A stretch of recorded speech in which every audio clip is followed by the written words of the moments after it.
Welcome to the UCAN Run Show. Thanks so much for joining us today. I'm your host, Varun, and we've got an absolutely star-studded panel.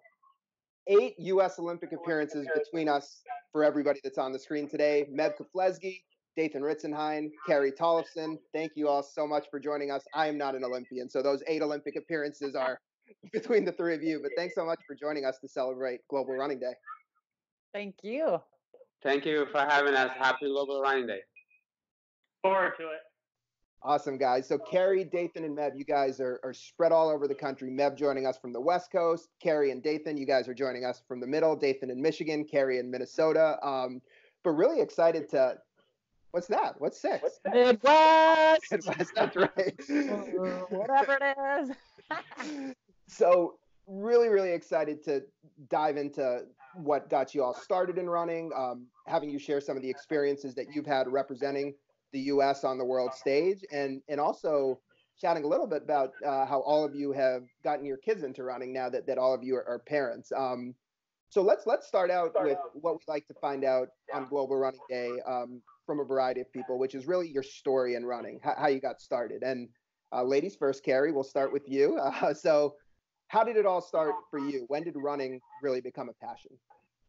I started early. I was 12 years old, and my older sister was on the team, and so I wanted to be on a team with her. And it started real young for me, but I didn't really know what I was doing probably until I was a 10th grader. And then I really kind of started to think about maybe running in college and then running beyond. So this sport, though, kind of took off right away for me. I loved every minute of it, even though I didn't really know what the training was all about or even the racing. I was just kind of running on the love of, the feeling that you get or the smell of the exhaust from the lead vehicle. I love that. I still love it. I can remember being in a cross country course, smelling that. And every now and then, when you're out golfing or you're behind a cart, you're like, oh, that's what it feels like to lead a race. But it was the small things that got me into the sport, and it's now the small things that keep me in the sport because I still love to go for a run. I love the smell of fresh grass. I love going to the track and feeling that fast footing. So yeah, it started really young for me, but I still have a great passion for it. Dathan, for you, similar question to Carrie. Where did it all start for you? Yeah, I started about the same age as Carrie, maybe a little younger, about 10, 11 years old. My dad, he got really into running. He kind of had a total lifestyle change, 180. My parents, they got divorced, and so he went like total health kick, as a result. It was one of those things where he dove, he was a smoker and a drinker, and so he quit those things, and he joined a local running club and started going to workouts on Mondays and Wednesdays, and I just kind of started, toting along. I did team sports before that, football and baseball, and so he kind of just drugged me along, and then before long, it was a long time to sit there and just kind of wait and watch him run, so I just kind of started running myself and slowly just got absorbed into it. We started doing 5Ks on the weekend, and we started doing triathlons and stuff, so by 12 years old, I was training like hours a day, actually, with him.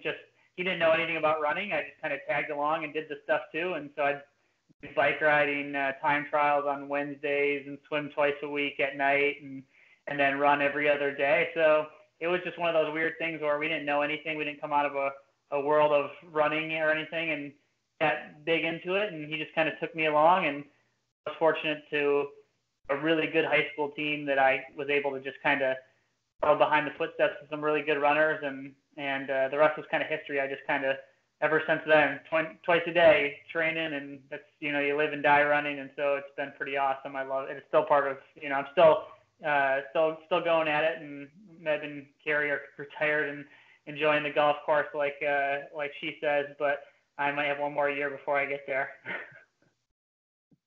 Awesome, Dathan. Always really fun to hear how it started for all you guys. Meb, similarly for you, like Dathan mentioned, you've been at it for a long time. Where did the passion and the love for running start for you? Well, for the love for the run, started in 7th grade P class, but I think to be an athlete, it was my dad that introduced us to all his kids. Been an immigrant coming from Eritrea, been separated for 5 years. He just wanted to take his kids to the park and play soccer. I mean, that was so simple, but so overseas make it happen, and war and freedom and so many other things. And I remember my dad taking us when we were in Italy to the park, and we do jumping jacks and drills and a couple laps of jog around the field, and that was his passion. We would go, even when we came to the United States, we would go to Balboa Park where the Foot Locker field is. Around there's some step ladders and there's pull-ups and dips. So that's the first introduction to sports. But running actually happened by accident. When I was in seventh grade B class, Dick Lord said, if you run hard, you're going to get A or B. If you miss a run or go for a run, you're going to get D or F. Well, I want to get that A. I want to get that shirt. And I ran as hard as I can. And to his surprise and mine, I ended up running 5:20. So that's when my God-given talent was discovered in terms of running. But my passion was always soccer. And as an athlete, you talk about as being an Olympians, but I think my dad remember telling me about Pele, the soccer player, how he was founded, and I guess similarly, I was founded when I was in seventh grade. So if you're ever in San Diego next to the zoo, there's a school right there. It's called Roosevelt Middle School, and go check it out. That's awesome. Love hearing where it all started for all of you. And for all of you, you all alluded to in some form or fashion kind of getting into the sport through your parents. I mean, whether or not they were avid runners, kind of whether it was through the encouragement of your parents or them, kind of participating or motivating you. And now, as you all sit here, you are all parents yourselves. Carrie, I'll start with you. How have you approached sharing that love of running, something that you developed a love for at a young age? How have you taken to sharing that with your kids? Yeah, my story is a little interesting because my dad was a college football player and my mom didn't have the opportunity to do any sports. And I think she would have been a heck of an athlete. But my dad used to peek through the gym windows because they went to elementary school together. And they would peek through to look at the girls because they were not allowed to play with the boys. And so he would, get in trouble by looking at my mom in elementary school. They have such a cute story. But anyway, I go on a tangent all the time. But yeah, I hope that I can be like my mom and dad. I mean, we had one guy, my dad, telling us all the stories that he had on the field and, what kind of athlete he was. And we had a woman telling us to dream big and go for it, that even though she didn't have the opportunity. And now as a parent, I try to do that. I mean, I've been given the opportunity to represent my whole country at the Olympic Games. And so sometimes it's hard because I want to tell Ruby how to do it, but I also want to, make it fun and not pressure for her. So it's been a hard kind of balancing act as a parent. And I have two little boys as well, but just showing them to have passion and, have excitement for life and to introduce them to running and sports in general is something that I'm trying to do. And it's hard. I mean, all of us have many kids and it's hard to find the balance and to make sure we do it the right way because we love this sport of running. We love all sports. And I just don't want to ruin that by pushing it too hard. It's a great perspective. Meb, while Dathan comes back on and joins us, how about for you? You've got, young girls as well, and you're trying to get them into the sport and also perhaps trying to let them find their own path. How do you strike that balance, Meb, when they know my dad's accomplished so much in running? How do you strike that balance between pushing them to do it and just letting them choose if they want to do it? I mean, it's all about providing opportunities. As Carrie said, her dad played football and her mom was not in any potential sports. And my parents are the same way because of the war. People often ask me, have you done ultra marathon and things like that? If I picked that up, it would have been my parents because they went from one village to the next village and just for survival, But now we are fortunate enough to provide kids. Parents always want to leave better for their kids, and we have, for me at least, to say, hey, you go out there, be the best you can, expose to them to as many sports and activities as possible. Yes, they are into running, but now they're kind of deteriorating a little bit for that because they're like, oh, I already run when I play soccer, or the youngest one, Johanna, wants to still run. Fiore had all the passion, but now she's in that growing pain, knees, joints, and stuff. She's like, I don't know if I want to do it anymore. But all you could do is when they ask, as an Olympian, you don't want to. We lived up to the highest level there is, and we don't know if our kid's going to make it that, but we want them to have fun because we see the benefit of exercise, the benefit of just enjoying the moment, enjoying the longevity of the sport. And if we can provide that for them, it's huge. And no pressure. If they ask me to go for a run, I'll do it. But we definitely try to expose them to outdoor stuff instead of computers, or Jordanos and I feel the same way, or phones and electronics. Go do something in the backyard or go run around the block, stuff like that. So just minimize the inside home stuff, and then expose them to hiking, running, or Nelson Mandela, president of South Africa, said the sports unites us more than anything else. So you want to do that. You make friendship, you make intelligent decision when you are exercising. So the more we're exposed to that, and it's great. And I try to do that with my kids, also with the Med Foundation. That's awesome, Evan. Yeah, I think that thing that you touched on for kids, especially nowadays with all the technology, like just getting them out doing something as pure as running can be so beneficial. Dathan, same one for you. I remember one of the last times we were together, I think you were actually coming to the Bay Area when we were out there, like straight from a morning where your kids had a race at school. So your kids, to some degree, are in it. Similar to what I've asked Mev and Carrie, how do you kind of navigate that element of them racing, and even for yourself, like, do you take it hard when they might have a disappointment in a race, like, compared to how you might feel in your own career? My kids, I guess, I was a young parent, and so they grew up really with running. That's all they really knew. I mean, when I was doing a lot on the track more than the roads, they played in the sand pit at the long jump. That's what they did. That's all they knew. That's all they knew going to the track. And so they know, like, Hayward Field, well, it's not really there anymore, but kind of, like, they know all those things. And so they know stuff about runners. Like, they know Meb. They know who Meb is. They know who Kipchoge is. These guys are like heroes and idols to them. And so, especially my son. My son is like, he's 8 and about to turn 9, and he's kind of, obsessive about running. And it's one of those things where, yeah, he wants to actually train and stuff, and I tell him, you're a little too young to do that. He sees me training, and I have to tell him, let's just play sports. Let's just, I told him one day a week you can run. We'll either go to the track or I'll go for a run with you, for a couple miles or something like that. And then the rest of the time he has to play baseball, and he loves, he goes and plays Ninja Warrior and stuff. So just like Mev and Carrie, we just try to keep them really active. But I try not to keep it too structured either for them, because it's very easy to get into that. My daughter does swimming now, and she used to like to run more, but now for her, swimming is like social, but it gets really structured. They practices 3 days a week, and she's 11 years old. So I like to let them have time where they could just be kids and enjoy it too, and just go out and play and have fun.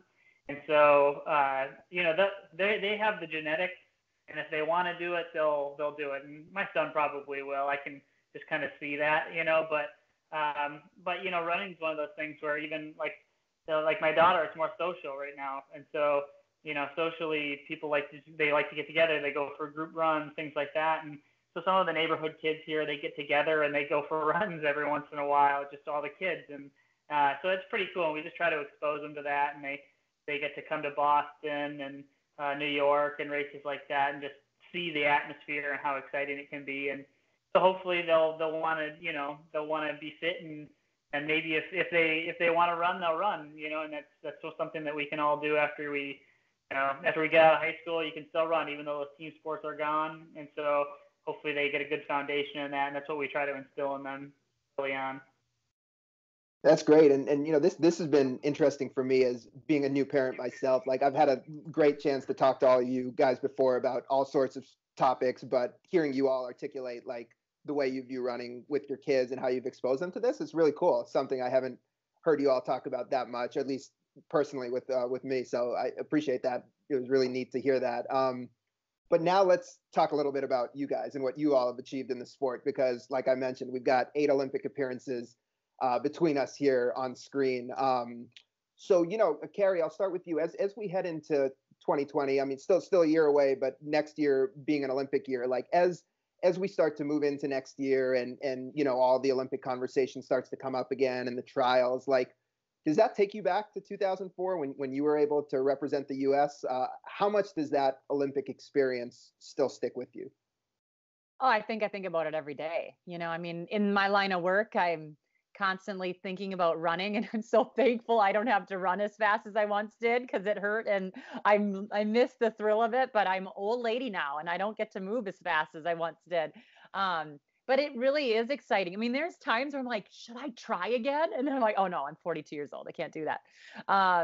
And I have 3 kids and I, just running around. But I do get super excited. The thrill of trying to make our Olympic team here in the US is it's hard to explain. To think of, if you go to your job every day and you think, if I could be the best in the nation every single day, that would be pretty amazing, right? And on this one day every 4 years, we have to do that. And it's surreal to think that it happens. And I'm just thankful that it did. I kind of made the Olympic team a little different than these guys. I won the 1500 meters, an event that was not really my main event.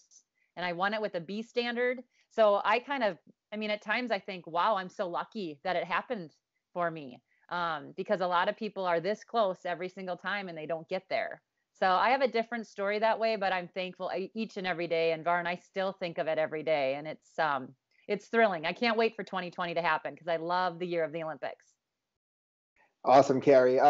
Mev, for you, 2020 will be a new experience for you, right? This will be the first time that you're not fully in the zone getting prepped to try to make an Olympic team. And I remember, I think it was right before you were, or right before the Olympic trials in Rio, I had a chance to spend a little bit of time with you. And it was like every second of the day that I was with you, you were doing something that had to involve with recovery or improving yourself or stretching. So I mean, you've said this before, but it was really like 24/7 around the clock for you when you were training for the Olympics. What's it like going into 2020 for you, where it's like, hey, this time around, this isn't going to be something I'm worrying about? Unless you want to break some news for us today and tell us that maybe it will be. But yeah, what's 2020 going to be? Nah, I mean, it's a completely different approach. Literally, it was a 24-hour job for 27 years for me. Every second, every day, every month, every year, trying to do what you can do to recover, make sure you take enough time off so you can go for the next race. You put your heart and soul to it, and then after that, you recover. But yeah, this is the first time that I haven't trained, even though you, like Carrie said, your mind says you still think you can do it, but your body's like questionable. And I mean, I did qualify from the 2017 New York City Marathon, and you think about, well, I have this qualifying. Should I do it? Should I not? It's constantly on your mind, and for that, you know, uh, but at the same time, it's like, I know my training has not been that, it's just been kind of like run whenever I want to run. And my daughter, Fiore, just did her first half marathon walk. I didn't do it with her, but my brother did his first half marathon run. I joined him for that, helping him, coach him to that. So yeah, I mean, I'm not away from the sport. And everywhere I go, I travel, they're like, man, you got to make a comeback. You got to run.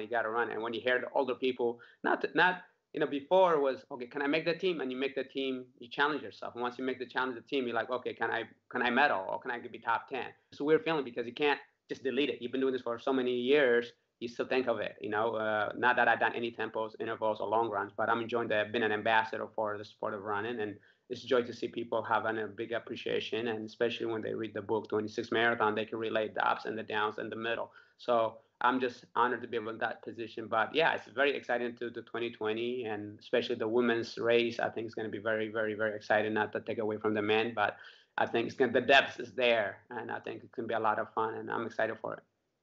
Dathan, go get it. That's right. So I mean, of course, couldn't help but laughing when you joked about possibly coming back, and we saw Dathan shaking his head. So you and Dathan have, of course, friendly competition, but been competitors for many years. As a lot of people listening know, that those Olympic spots are super competitive. The U.S. can only send 3, and we're looking at 2 of the top men on the U.S. side here for, over the last decade. So these guys have competed against each other a lot. Dathan, for you, 2020 is something that, being a runner that's actively in the sport at the professional level, that is a goal for you. It's also something, the Olympics, that you have achieved that goal, both in the marathon and on the track 3 different times in your career. How is 2020 different as you look ahead? Is the motivation different? Is there less pressure? Is there more pressure because it might be your last time? Like, what goes into it for you? I think the pressure's not there for me because I have made 3 teams. It's really more like like I know I'm like close to the end, I guess, and so you want to be able to like have that again.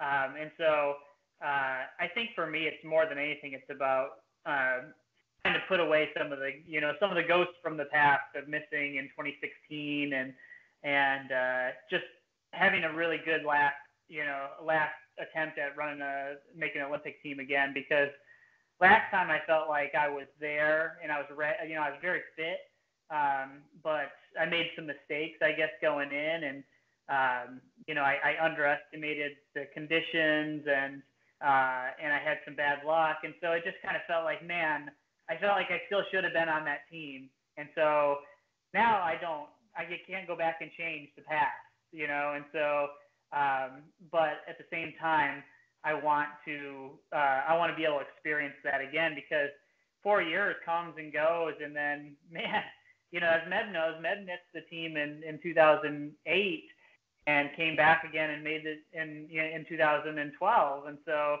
8 years between Olympic teams is so long, and so, but it means so much, I think. And then, as Carrie mentioned, it's this experience that you're so forever grateful, and it's so special, and so then when you only get that one shot at 4 years and you don't make it, that 8 years is a long, long time in the sport. And so there's other things to do between then, you get the major marathons, stuff like that. But there's still something special about the Olympics where you make that team, and no one ever takes that away. And having been on 3 teams, I know that I'll always be a 3-time Olympian unless I become a 4-time Olympian.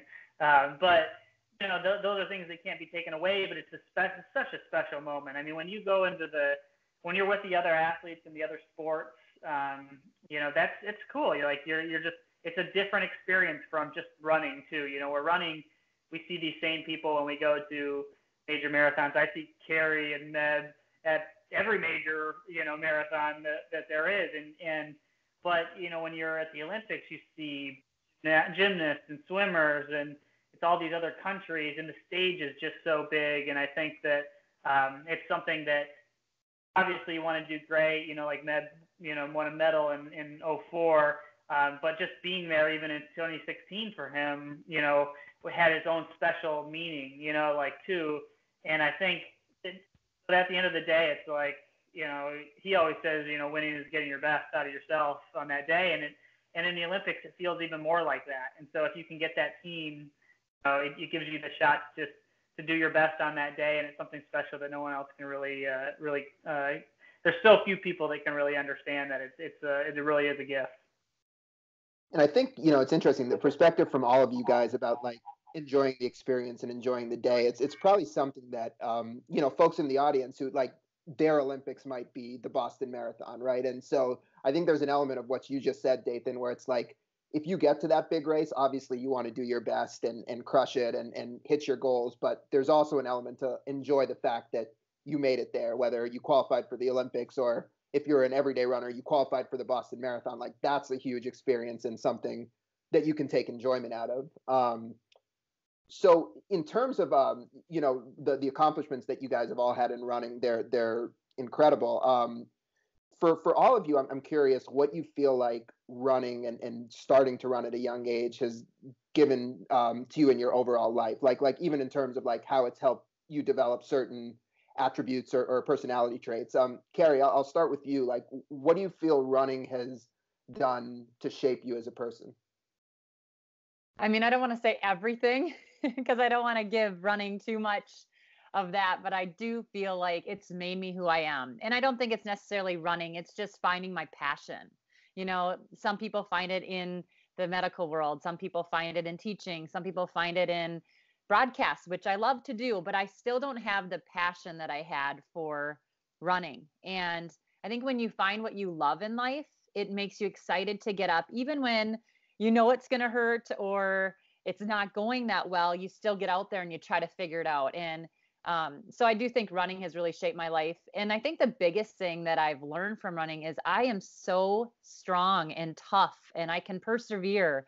And so nothing really scares me in life, like there are things that are going to come up, but I feel like what I've learned from sport is that I can handle that. And I've handled injury, I've handled illness, I've handled loss.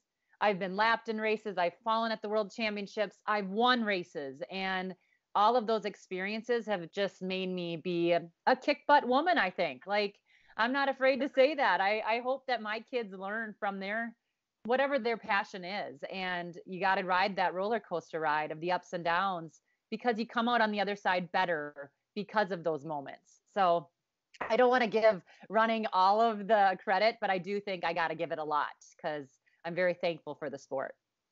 Yeah, and I like what you said about finding your passion. For you, that was through running, and that's how it expressed itself. But I think that ability to find something you're passionate about, find something you're good at, and keep it rolling is, there's a lot to be said for that. Exactly. Meb, how about you? You shared with us a little bit about your family story, and certainly how running, when you came over here, you were able to use it to get some opportunity. But what else do you think running has contributed overall to your life? I think the United States is a land of opportunity, and running is similar to that. I mean, running you get out of what you put in it, just same way the United States. You feel like running is about resilience, perseverance, and commitment, and you touch those things. Goal setting, we don't all become marathoners. We became milers to the 2 mile, to the 5K, to the 10K, and then eventually to the marathon. And it's a stepping stone. That's what life teaches you. That's what marathon or running teaches you, because sports helps you be dedicated to what you are best at. We all have different abilities, but Dathan, Carrie, and myself, if we know what we know now, we would even work harder. Why? Because we know our talent. Be smart, be wise, make good decisions. Whereas some people discover running when they're in the 60s or 40s or 50s. It's like, I wish I known how much it meant to me. But we are very fortunate to realize that early age, as being Global Running Day, that we were introduced at a young age. We were all three of us at the Foot Locker or championships. That's the Olympics for the high schoolers. As you alluded to, the Varun, the Olympics for the average runners is the Boston Marathon. For us as an athlete in high school, can we make the Olympic team? Can we make the Olympic team? And we did. And some of us first time, some of us 3 times, some of us 4. And it's not for lack of trying. We wanted to make more Olympic team. Not that being greedy, but that's the pinnacle that you try to. And since you were introduced at an early age, and running, I think, has changed my life for me. Even though I'm 4-time Olympian, but the greater purpose that it provides when I won the Boston Marathon, I still get goosebumps speaking about it right now, just because how the magnitude of that was. It's just not that it's not for lack of trying, but you believe in yourself, you believe in your team, and one day will come, doing the small things that are rigorous, and sometimes you take it for granted when you are injured. Oh, I can't run, I can't walk, but when you get it back, you appreciate it even greater. So those things, whether it's Boston Marathon or New York or the Olympics, or the Olympic trials, you want to make it. Once you make it there, you want to optimize it the best that you can. And I think running challenges and the perseverance and the dedication sometimes, because some things can be taken away, and when you get it back, you don't take it for granted. And for me, it's the same with the United States. Coming back from Eritrea, was third world country, no electricity, no running water. And so when you see, when the battery is low on my phone, on my computer or other things, you're like, okay, no big deal, because there are people who can't even have meals on their table. So be grateful and appreciate what you have. Super, super powerful, Meb. Dathan, how about for you? Just like I asked Carrie and Meb, what has running overall contributed to your life, and how do you think it's helped shape you as who you are today? It's really been the most influential thing. I mean, my parents got me into it, but it started as like an outlet for me, and it's something that I was able to be really good at, and something that I could pour my entire energy into, and be completely devoted to. And so I started at such a young age. I probably trained too hard when I was young. I had problems later on, but all those problems became obstacles to overcome, and so resilience became something that was important to me. And I knew I could come back from whatever happened. It didn't matter. I could come back. It might take longer sometimes. It might be harder sometimes, but you always can overcome those obstacles. And so for me, running along the way, I would set those goals, and you'd fall short in a lot of them, and I would come back. and you'd get better, and you'd have a better plan. You'd learn something, and you try to make it better the next time. And sometimes you make it, sometimes you don't. But then you try again, and you try again, and you try again, and eventually, you might only accomplish 10% of what you wanted, but the journey to get there, that shapes the will that you have for everything else. And so, now at 36, it's kind of been everything for 25 years. That's really like a passion for me, like Carrie said, and it's been a career. It's been something that I can't believe I get paid to run, like it's mind-boggling. And you get to reach so many people, which is amazing because you've been given a platform. And whenever you're at a race and someone tells you how it was inspiring to them, or a problem that they have, and they've been able to work through it because of something that you did, that you had no idea you were doing that just because you had this goal, but it affected someone else. I mean, to have that opportunity and that platform, I can't believe that, that running has given me that. And I think it's something we kind of all share, that it's something you can, like, when Meb won Boston in 2014, oh my gosh, I mean, I was like, I was really struggling with injury, at the time, and not sure if I wanted to run. That got me back running, and that was like 5 years. I mean, I might have been done running then, but watching that, it's like, overcoming that obstacle. And so when you can reach people by doing something that you love to do, I mean, what a blessing that is. Yeah, it's really, really well said, Dathan. And I guess, Meb, we got to thank you, because if you hadn't won Boston, maybe I wouldn't have had a chance to get to know Dathan, because it was probably right after that we started working together. So we'll give you a little assist for that if it motivated Dathan to stay in the game. Guys, it's been incredible having you all here on. I just got two more that I want to go quickly around in a circle before we wrap this up. So the one of the ones I just wanted to throw to all of you is, obviously, running at the level you are in training requires fueling properly, and all of you have found UCAN at different points in your careers and kind of for different reasons. So maybe just briefly, Carrie, you could share with us kind of one of your favorite ways to utilize UCAN and why you found that to be effective for you in your current training today. Yeah, UCAN, I started when I was after having babies, and I think it was after Everett where I first started, and he just turned 6 last week. So I've been using UCAN for a long time, and I used the Super Starch during my runs. I used it a little bit before, but also during, because I needed something, because I was feeding kids. And now I really like to use it afterwards. It really gives me that kind of oomph throughout the day that I have, like, for years been wondering, why am I kind of getting cranky, or why am I so hungry and I just couldn't keep up with my diet. So I have the chocolate shake midday every day, and my boys love it. We have the bars as well, but I've really just loved the feeling. And I will tell you this, and I've said it before on other webinars, I have yet to have to use a restroom now using UCAN. And so, it sounds funny, but that for me was a major issue when I was starting to do the longer stuff like these guys do. I was having to plan every run around the porta potties or the public restrooms. And so it really is easy on your stomach. I know you guys advertise it that way, but I'm living example. I don't have to go by a porta potty anymore. Awesome, Carrie. I love that. Love that. And perfect kind of segue to Meb, because you talked about that chocolate UCAN shake, which I know is a favorite of Meb's for years and years. So Meb, for you, utilizing UCAN and with how much you emphasized recovery in your overall career, where did UCAN really come into play for you?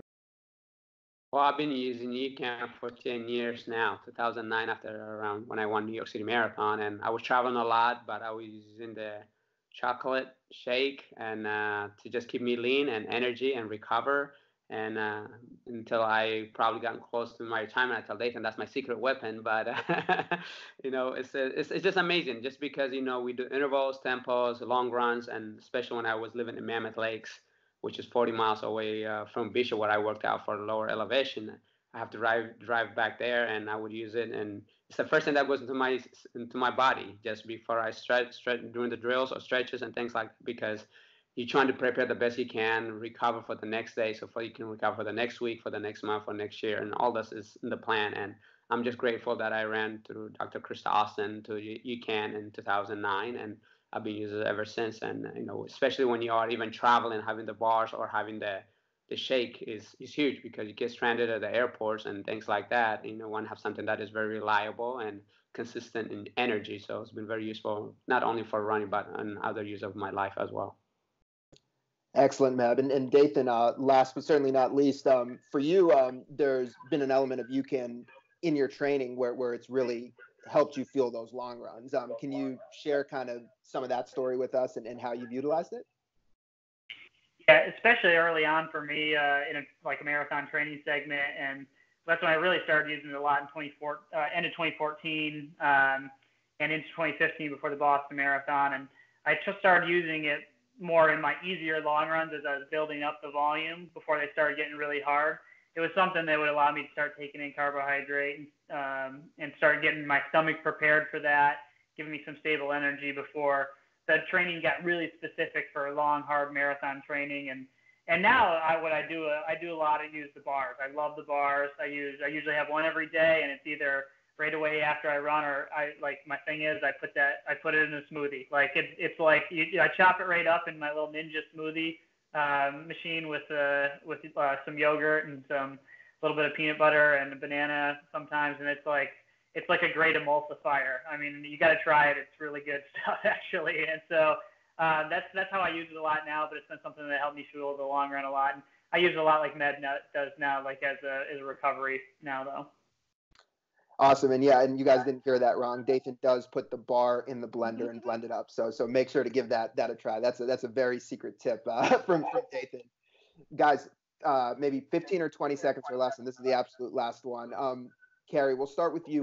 When you get out of bed and decide to go for a run, this week or on Global Running Day or any day really, what are one or two things that motivates you? Why do you still continue to do it? Well, I know people don't like to say it, but I like it because I can eat more. I love to eat, people. So you have to move your body. So that's one of the things. But I do think the community, hands down, I love the community. I love meeting friends. I love getting to see you guys and to work with you guys. So it's become my family. So it's just something, it almost, I miss the run when I don't do it. So yeah, I eat more and I get to see my friends. I mean, that's the best thing. Those are the best two things in life. Can't ask for much more than that. Dathan, we'll put you in the middle because you're still pursuing this professionally. For you, what's the motivation? When you get out of bed and you say, okay, I've got another hard training day lined up, but I've got 3 Olympics under my belt already, like what's motivating you? There's always somebody that wants it more, and so you got to remember that when you get out there.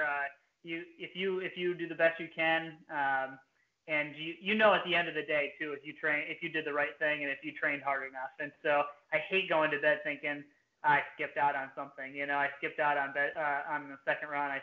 That eats away at me. I have that type of personality, and so I just can't live with that. And a Global Running Day, I've missed a lot of those from injury. So when I'm healthy, man, that's a good thing. So I will be running on Global Running Day.